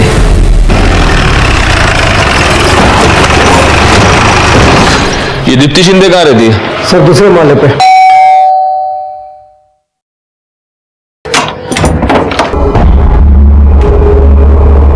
दीप्ति शिंदे? हाँ जी। दीप्ति, 4 मार्च को तुम टोटल गोलमाल फिल्म देखने गई थी? हाँ जी, मैं गई थी। और उसके बाद तुम चारकोप सेक्टर 8 में गई थी? नहीं, मैं वहाँ नहीं गई थी। तुम वहां गई थी नमन के साथ? कौन नमन? मैं किसी नमन को नहीं जानती। तो तुमने ये फिल्म की 2 टिकट्स क्यों खरीदी थी? मैं मेरी फ्रेंड सलोनी के साथ गई थी। सलोनी कहाँ रहती है वो? यही 4th फ्लोर पे रहती है ऊपर। लेकिन सर वो शाम को 5 बजे आएगी कॉलेज से।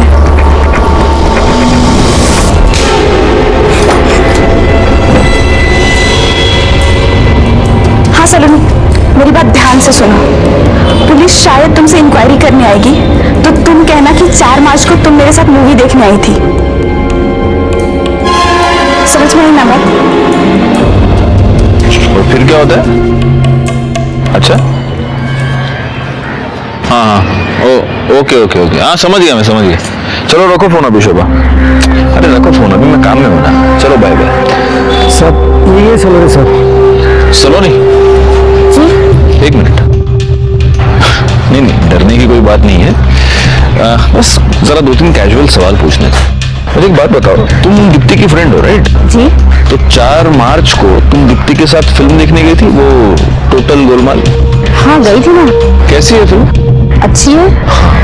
अरे एक्चुअली मैंने भी फिल्म देखी होगा एक और, लेकिन प्रॉब्लम क्या हो गया, मेरे को समझ में ही नहीं आई फिल्म। मतलब वो क्या, वो हीरो जो है वो हीरोइन से बार बार झूठ बोलते रहता है। उनकी क्या फिल्म की शुरू में ही शादी हो जाती है क्या?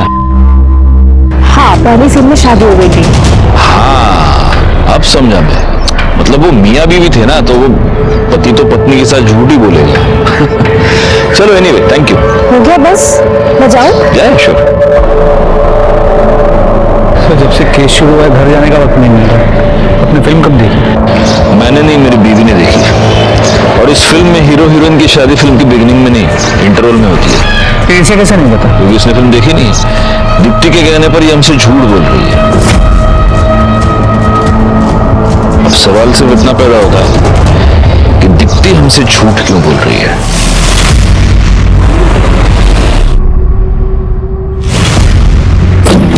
सर अंजू का डीएनए नमन के डीएनए से मैच करता है। मतलब वो बॉडी नम्रता की। और सर दीप्ति और सलोनी के मोबाइल रिकॉर्ड्स और कॉल लोकेशन चेक की। वो दोनों कभी भी उस एरिया में नहीं गए हैं जहां में नमन की बॉडी मिली थी। लेकिन दीप्ति के कॉल रिकॉर्ड से यह पता चला है कि वो एक ऐसे आदमी से रेगुलर टच में थी जो इस केस में इन्वॉल्व है, और वो फिल्म भी उसी के साथ देखने गई थी। कौन? क्या है? तुझे क्या लगा पुलिस से बात छुपा के साथ निकल जाएगा तू? हाँ सर, मैंने कुछ भी नहीं किया सर, मैंने कुछ भी नहीं किया। तूने कुछ नहीं किया? फिर से झूठ बोल रहा है तू? सर सच कह रहा हूं सर, मैं तो दीप्ति के साथ था ना। फिर तू अगर तेरी गर्लफ्रेंड के साथ था, तेरा टिकट क्या उसके बॉडी के पास कुछ चल के गया था क्या? कैसे पहुंचा तेरा टिकट वहां पे? बोल। मुझे कुछ भी नहीं मालूम सर, मुझे कुछ भी नहीं मालूम। अब दीप्ति से पूछ लो मत। तेरे ऊपर और तेरी उस गर्लफ्रेंड के ऊपर मेरे को जरा भी विश्वास नहीं, समझा? घर में एक लड़की रह रही थी, साले तेरी नीयत तो खराब हुई होगी। नहीं सर, मैं सच कह रहा हूँ। मैं तो उसको अपनी बहन की तरह मानता। बहुत रिश्ते देखे मैंने ऐसे। बहन करड़े सर, जब तक ये मुंह नहीं खोलता इसको फोड़ते रहो। और गायकवाड़ बाद में डीएनए टेस्ट के लिए भेज देना। एक काम करो गायकवाड़, उस थिएटर से दीप्ति और जयेश दोनों की सीसीटीवी फुटेज निकालो। सर नमन का फोन रिपेयर हो गया, उसका एक बॉयफ्रेंड भी था सर।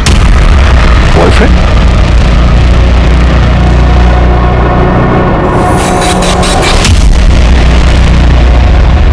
भाई एक बात बता, तू तो ये कह रहा था कि तुझे पता ही नहीं था कि वो लड़की है, तो फिर ये तेरा इतना सारा दोस्ताना कैसे? देख मैसेजेस तेरे। मैं तेरे बिना जी नहीं सकता,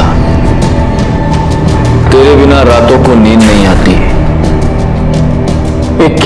ये लड़के को भेजता है ऐसे मैसेज उसको?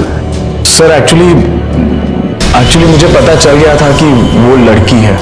आकाशवाणी हुई थी, ये न्यूज़पेपर में हेडलाइन आई थी सबके, हाँ, नमन लड़की है। सर उसी ने बताया था मुझे।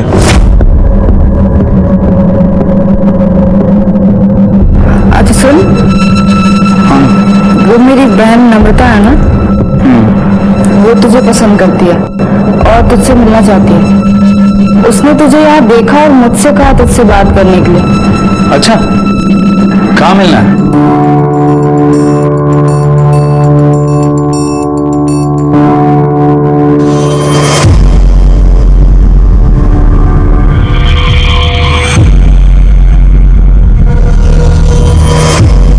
ये सब क्या है नमन?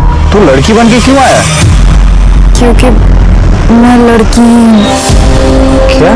हाँ, मेरी कुछ मजबूरी है कि लड़का बन के रहती हूँ, और ये बात मैंने किसी को नहीं बताई कि मैं लड़की हूँ, लेकिन तुझसे छुपाने का दिल नहीं करता, तो मुझे अच्छा लगता है।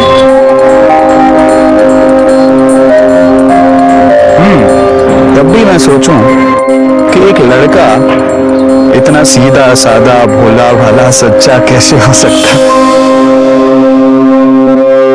अगर पहले पता होता कि तू लड़की है तो तुझे भगा के लेके जाता।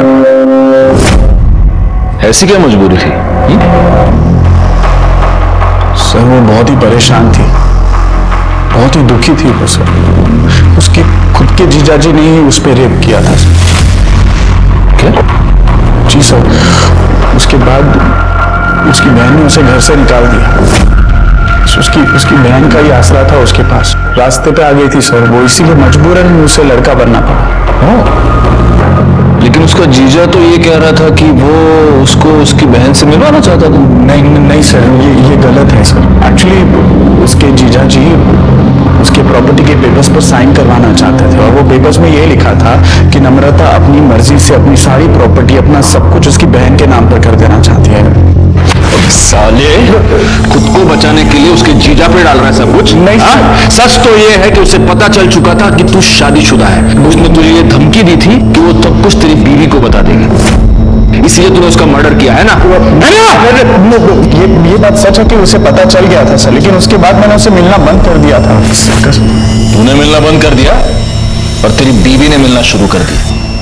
आपको पता चल गया कि आपके पति का और नम्रता का अफेयर चल रहा है, उसके बाद आप नम्रता से मिली थी, राइट? हाँ, हम मिले थे। पता नहीं मेरे पति ने तुम्हारे अंदर ऐसा क्या देख लिया। मेरे पति से दूर ही रहना, वरना न लड़का रहेगी न लड़की, बीच का बनाकर छोड़ दूंगी। अगर पति का उस लड़की के साथ अफेयर चल रहा है तो गुस्सा तो आएगा ही ना। बिल्कुल आएगा, लेकिन अगर आपको गुस्सा आया था तो आप आपके पति के खिलाफ कंप्लेंट कर सकती थी। उस लड़की को मरवाने की क्या जरूरत है? नहीं सर, मैंने सच में कुछ नहीं किया। अच्छा, एक काम करो, इनका डीएनए टेस्ट करो और इनके भी डिटेल्स निकालो। साहब पण मी खरंच काही नहीं केलं, मैंने कुछ नहीं किया है साहब। जरा पता तो चले कि कहीं इस पति पत्नी ने मिलकर गेम तो नहीं किया है। सर मैं कह रहा हूँ ना, ये सब उसके जीजा ने किया हुआ है। बिल्कुल चिंता मत करो, सच का पता हम लगा लेंगे। सर मैंने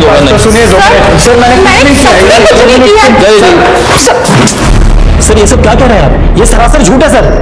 हाँ सर, ये झूठ है सर। मेरे पति ने उसका रेप नहीं किया, बल्कि उसने मेरे पति को फंसाया है।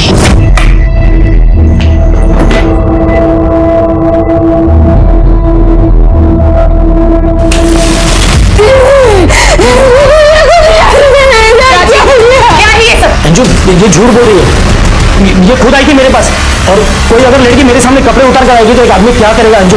और अब देखो नौटंकी कर रही है। नम्रता, ये सब क्या है? मेरा ही घर मिला था मुझे आग लगाने के लिए, शर्म नहीं आई तुझे? मैंने कुछ नहीं किया।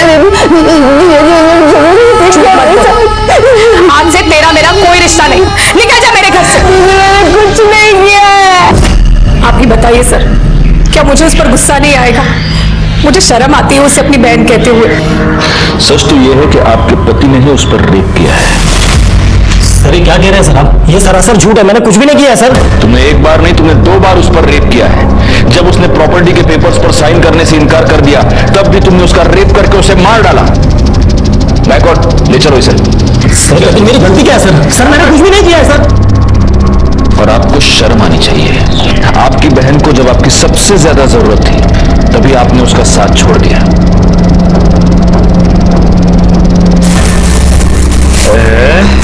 क्या है ये? डियो। मैंने तो परफ्यूम बोला था। क्या फर्क पड़ता है परफ्यूम और डियो? देख मुझे नहीं चाहिए। क्या खुशबू हो रही है, क्या खुशबू हो रही है। मैं तुझे सस्ता वाला डियो नहीं बोला था, परफ्यूम बोला था, परफ्यूम। मेरे बाथरूम में लगाता है कैमरा। ओ गणपति राव, कहाँ चुप कर बैठे? बाहर निकाल अपने बेटे को। हाँ बाहर करा कुछ लोग मसला है तो हल्का मेरे बाथरूम में कैमरा लगाया। चिल्ला क्यों रहे हो? बाबा की आवाज आ रही है। क्या हुआ?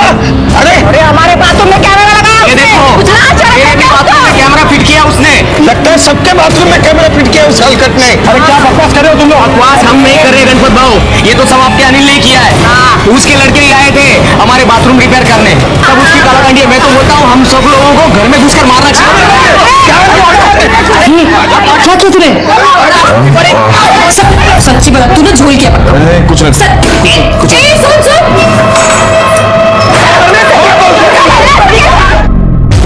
साहब वो कमीने को छोड़ना नहीं है। आमच्या पोरी बाळीवर नजर ठेवतो म्हणजे काय? नाहीतर काय? सांप छोड़ना नहीं है उसको। एक मिनट सर इनका कहना है कि ये कैमरे किसी ने इनके बाथरूम में फिट किए थे। साहब वो अनिल वाघमारे को छोड़ना नहीं साहब, उसी का किया धरा है ये सब। हो साहेब पकडा त्याला, सोडू नका। बाथरूम मध्ये कॅमेरा लावतो म्हणजे काय का बरोबर आहे का? साहेब सोडू नका त्याला। एक मिनट करडे बाबू,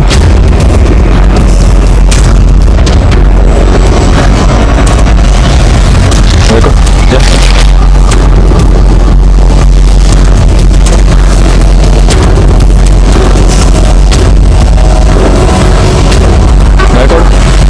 जरा चेक करो ये केबल किधर जा रही है, देखो जरा।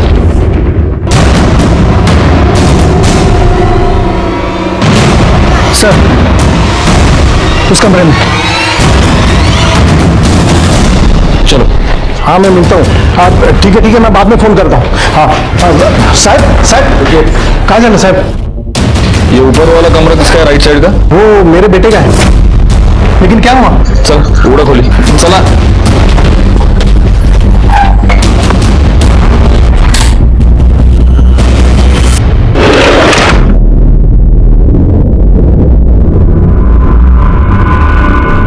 अंदर क्या है?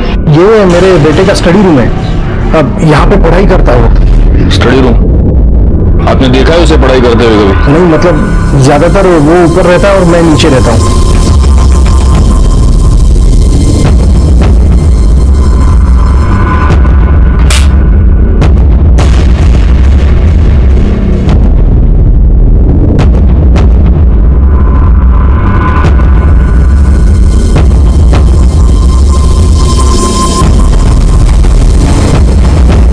सर ये दोनों वायर्स नीचे सीपीयू को कनेक्टेड है। मतलब इधर ही बैठ के सब वीडियो देखता होगा।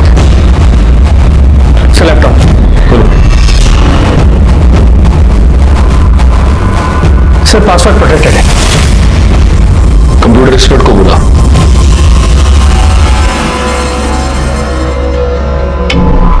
सर ये प्राइवेट फोल्डर है, इसके अंदर बहुत सारी हिडन फाइल्स एंड वीडियोस है। देख खोल के।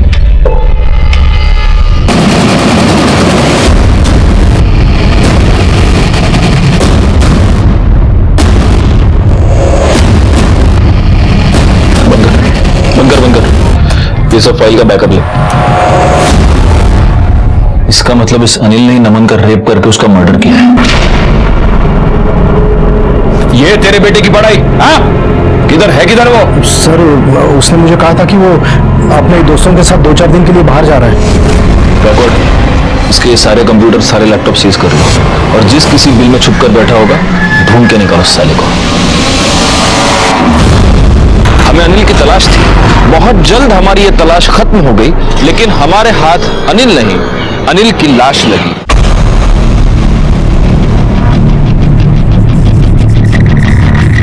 अनिल वाघमारे? तो वो जो बाइक वहां पे खड़ी है वो भी शायद इसी की है। सर ये खून लगा हुआ पत्थर मिला, लगता है वार इसी से किया गया। एक बात मेरी समझ में नहीं आ रही, अगर इसका आइडेंटिफिकेशन कार्ड भी यहीं पर है, अगर ये बाइक भी इसकी है, तो फिर पत्थर से मारने के बाद इसका चेहरा इस तरह से जलाया क्यों गया है? कुछ तो झोल है। सर हो सकता है जिसने नमन को मारा था उसी ने इसे मारा, मतलब मारने का तरीका सेम। हो सकता है दोनों का कातिल एक हो और उसने वही सीन यहाँ पर रिक्रिएट करने की कोशिश की। चलो फिलहाल एक काम करो, इसके घर वालों को इन्फॉर्म करो, कहो कि आकर लाश की पहचान करवा ले और फॉरेंसिक टीम को बुलाओ।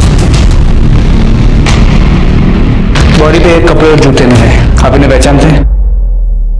हाँ सर, ये मेरे बेटे के ही कपड़े। एक मिनट, आप 100% श्योर? हाँ सर, ये कपड़े मेरे बेटे के ही हैं। ये मेरा बेटा ही है अनिल। ठीक है, करड़े बाहर कौन जाना, जाइए आप। सर बॉडी का डीएनए इस गणपत के डीएनए से मैच करके देखते हैं, डाउट क्लियर हो जाएगा। क्योंकि अगर ये अनिल नहीं हुआ तो जो असली अनिल है वो अलर्ट हो जाएगा। फिलहाल एक काम करो, इस पर नजर रखो और इसके सारे डिटेल्स निकालो। सर अनिल की बॉडी की पोस्टमार्टम रिपोर्ट, मौत की वजह उसके सर पे पत्थर से किया गया वार है और मौत का वक्त दोपहर 2 और 4 के बीच।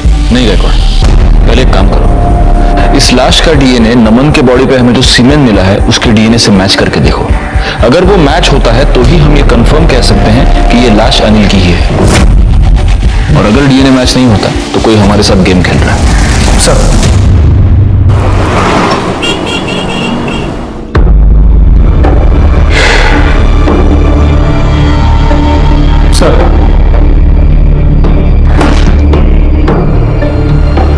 मुझे इस लड़की के बारे में सोचकर बहुत दुख होता है गायकवाड़। और सिर्फ यही लड़की नहीं, हमारे समाज में आजकल ऐसी बहुत सारी लड़कियां हैं जो ऐसी मजबूरियों का शिकार हो रही हैं। पहले इसके जीजा ने इसका रेप किया, उसके बाद इसने जिस पर प्यार किया, भरोसा किया, उसी ने उसको धोखा दे दिया, और अब इस अनिल ने इसका रेप करके इसका मर्डर कर दिया। एनीवे, कुछ पता चला? जी सर, उस बॉडी का डीएनए नम्रता की बॉडी पे जो सीमेंट मिला था उसके डीएनए से मैच नहीं करता, मतलब वो बॉडी अनिल की नहीं है। और सर वो चाली का मालिक जो है गणपत, उसे चारकोप सेक्टर 1 के एक नंबर से कई बार फोन आ रहे हैं। इस गणपत ने एक बैंक अकाउंट में 1 लाख रुपए ट्रांसफर भी किए हैं, और जिस अकाउंट में ट्रांसफर किए हैं वो आदमी भी उसी एरिया में रहता है। कौन है? सर किसी राहुल का है।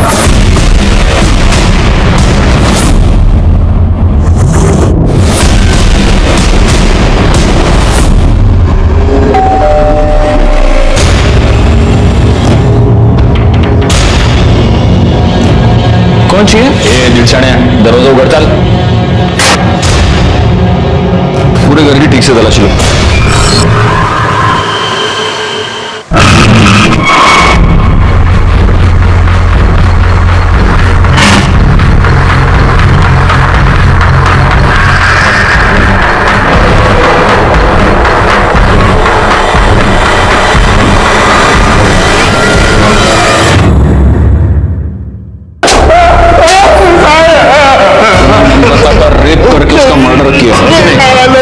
कुछ नहीं किया, तेरे रेप की वीडियो मिली है हमें। आजा भाई आजा, किचन भी है वहां पे, कोई टेंशन है ही नहीं।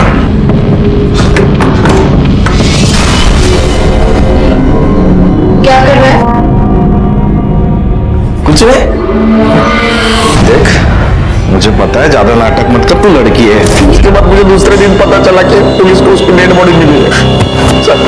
डेड बॉडी तो हमको तेरी भी मिली थी, लेकिन तू अभी मेरे सामने इधर जिंदा खड़ा है। बोल, वो लाश किसकी थी? बोल। प्रभात की सब हुआ ऐसा कि मैंने चाली में जगह पे कैमरे लगाए थे, मैं औरतों को देखता था साहब। चाली वाले को सबको पता चल गया, वो मेरे पीछे पड़ गए थे। पीछे वाले रास्ते से भाग रहा था, तब प्रमोद ने मुझे देख लिया और मेरे पीछे आ गया साहब वो। आले कुतरे, आप किधर भागेगा? जान से मारूंगा मैं।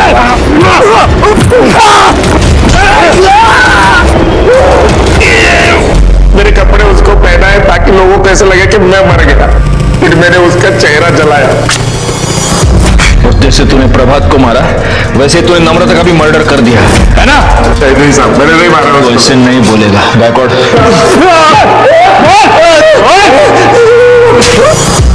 Yes sir, yes thank you sir आपका अंदाजा सही निकला।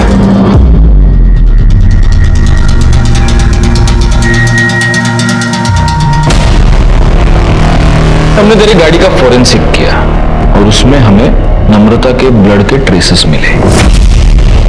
उसकी बॉडी तेरी ही गाड़ी में डंप हुई थी, है ना?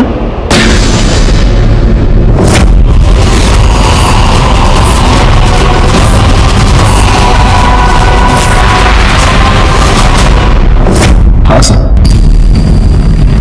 मैंने एक नमन का खून किया है सर। कर दे। 7 बजे तक तू पिक्चर देख रहा था, तेरी गर्लफ्रेंड दीप्ति भी तेरे साथ, ये देख। और नम्रता का खून 4 से 6 के बीच हुआ है। अब बता जयेश, एग्जैक्टली किसको बचाने की कोशिश कर रहा है? प्यार करती थी मैं नमन से, पर वो नैना हमेशा बीच में घुस जाती थी। जब मैंने नमन से कहा कि मैं उससे प्यार करती हूँ तो वो अपने लिए कोई और खोली ढूंढने लग गया। तुझे मुझसे प्रॉब्लम है और तू उस नैना के साथ ये सब कर रहा है। समझ रहा है ना तुझे? समझ, मेरा दिमाग मत खराब कर, समझी तू?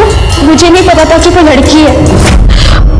उसने कभी मुझसे कहा क्यों नहीं? सच है मधु कि प्यार कभी भी जबरदस्ती से पाया नहीं जा सकता। मधु, अनिल और जयेश को उनके किए की सजा मिली, लेकिन इस केस में असली गुनहगार कौन था? शायद अंजू, क्योंकि उसने अपने पति पर अंधा विश्वास किया और उसी की वजह से नम्रता को नमन बन जाना पड़ा और आखिरकार उसकी हत्या हो गई। किसी पर अंधा विश्वास करना जैसे गलत है, उसी तरह से किसी पर पूरी तरह से अविश्वास करके उससे मुंह मोड़ना भी उतना ही गलत है। इसी के साथ मैं सीनियर इंस्पेक्टर राजेश जाधव आपसे विदा लेता हूं। दोबारा मिलूंगा, तब तक सतर्क रहिए और देखते रहिए क्राइम पेट्रोल दस्तक, क्योंकि मकसद बताना नहीं, बचाना है। जय हिंद। इस तरह के और भी एपिसोड देखने के लिए हमारे चैनल को सब्सक्राइब करें और बेल आइकन दबाना ना भूलें।